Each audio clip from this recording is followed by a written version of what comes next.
everybody, and welcome back to, I don't know what we're calling this, but we're gonna start doing tutorials, and I guess you guys can come up with a name for it. Sound good? So before I start actually teaching stuff on here, I want to make something very clear.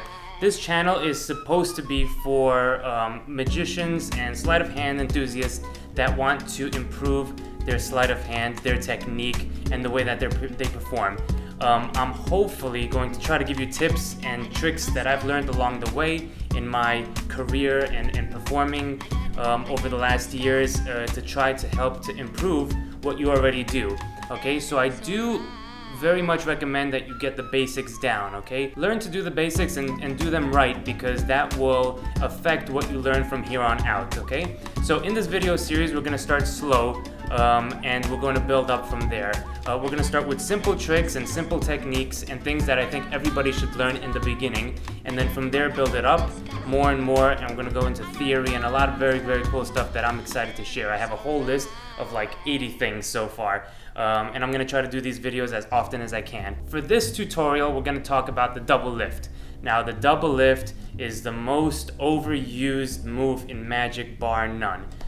Maybe besides just like a pinky break or something like that, or spreading the cards. But nonetheless, I think that the majority of people do not do a double lift correctly, or at least attempt to make it look good, okay? And I'm not trying to trash anybody for doing, kinds of double lifts that look like a 3-year-old would do it. But all I'm saying is that we have to take a little bit more time for these easy moves and put more effort into it, because the easy moves and what you do on a day-to-day basis with every trick, right? Holding a break, spreading the cards, giving it a little overhand shuffle, doing these correctly and make them seem professional will make your overall performance, your overall effect seem more professional than stumbling with the cards and trying to get a break, riffling down and pinky breaking and thumbing down and all the other stuff that you've seen so many people do, right? You've seen it online also, and it's horrible.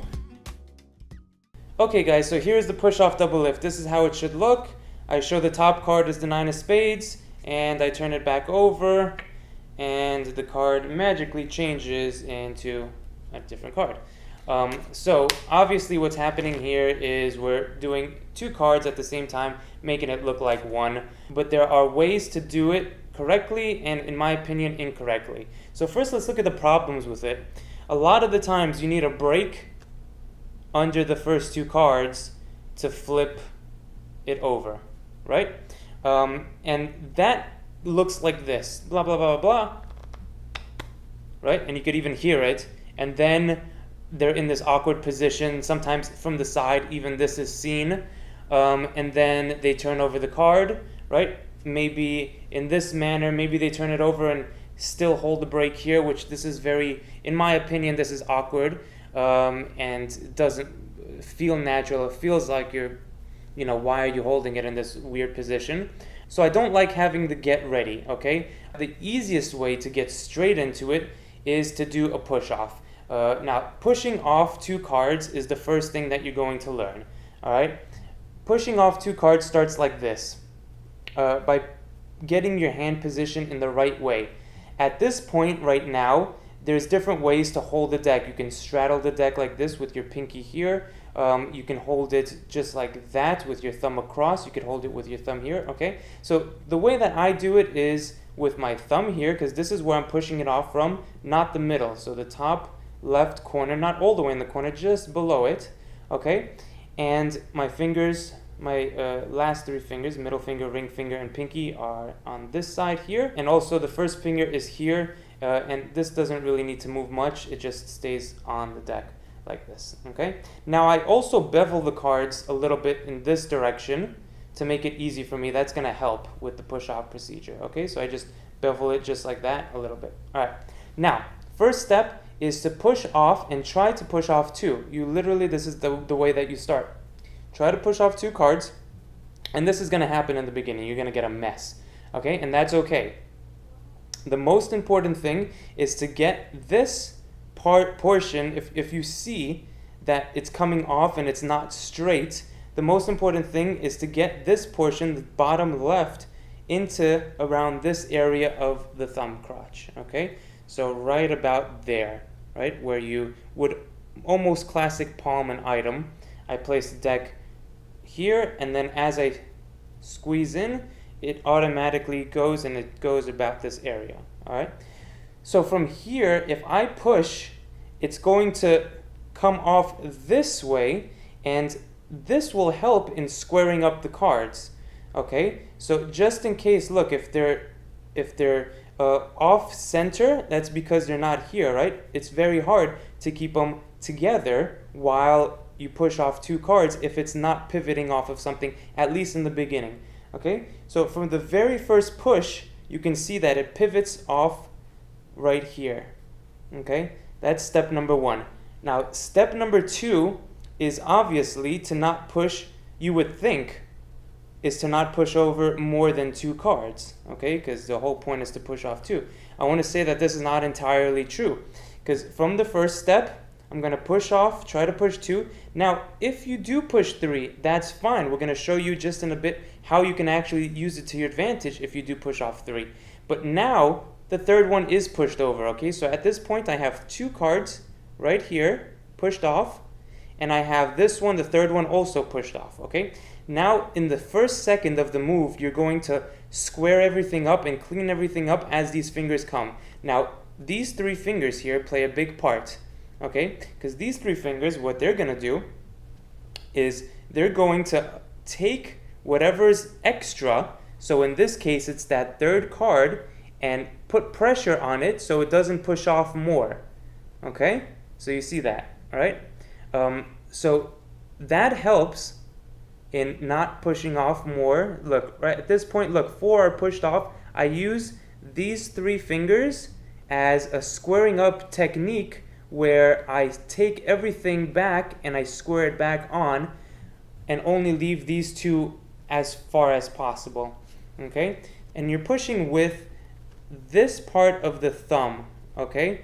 Now, this part of the thumb right here is your skin, all right? Right in between where you think your thumbprint is and your nail ends, okay, on the left side of the nail. Nail, thumbprint, right in between is this part, okay? Boom, right there.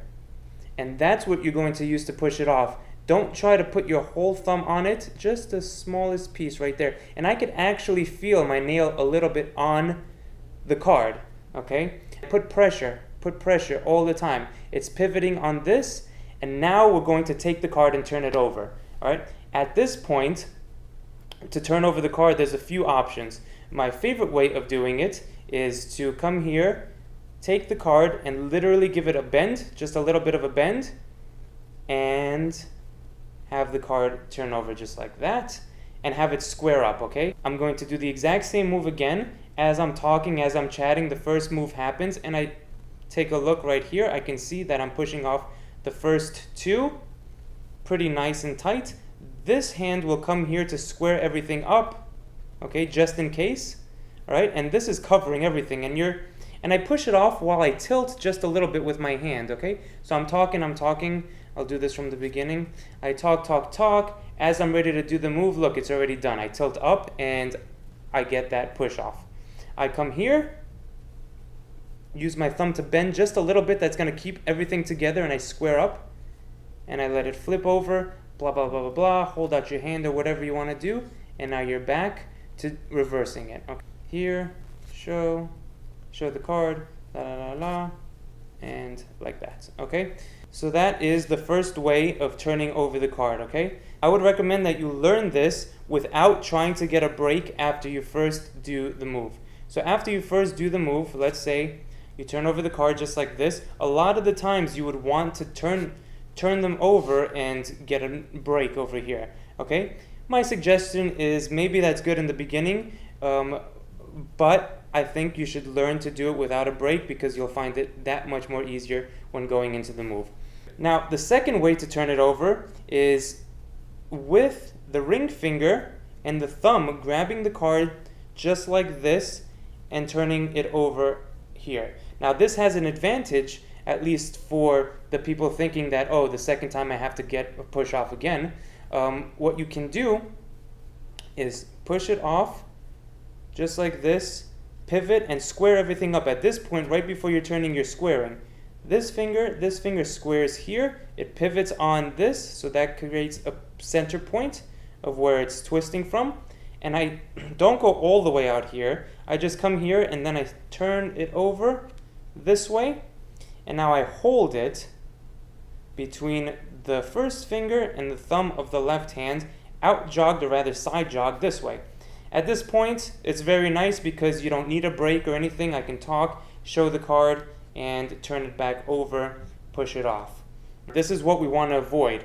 Riffle, get a break, hold it there. You can see that the break starts to show here, and then I go into it, turn it over, hold a break. This is very constrained movements, and you want to be free and relaxed with this. Okay, so it's all free movements. I do this, that little bend really helps. And one more thing that I want to add to this is that sometimes you want to, on purpose, push over 3 cards. So it looks like this. I push over 2, and then I go and I push over the third one, because it's going to look like I pushed over 2 by mistake and I'm only flipping up the 1. It's a nice psychological touch. So I do this, and you can see how 2 are pushed and then 1 is pushed over just like that. So I do this, and then very softly turn over the card. I do this, and then I pull back that third one, which is going to look like the second one. Okay? So here, and you have the move. Alright guys, so there you have it. That is my take on the push-off double lift. The point of this video is to try to get, as a community, our sleight of hand more natural and more fluent when we do easy moves. So hopefully this was a step forward. In my opinion, this is what we should all strive for. So if you liked the video, please do hit that like button, subscribe to my channel, because there's more tutorials coming up on moves like these and advancing to card tricks, to mentalism, to theory, to anything that you can name. We're gonna try to do. So thanks so much guys, have a great day, and I'll see you guys next time.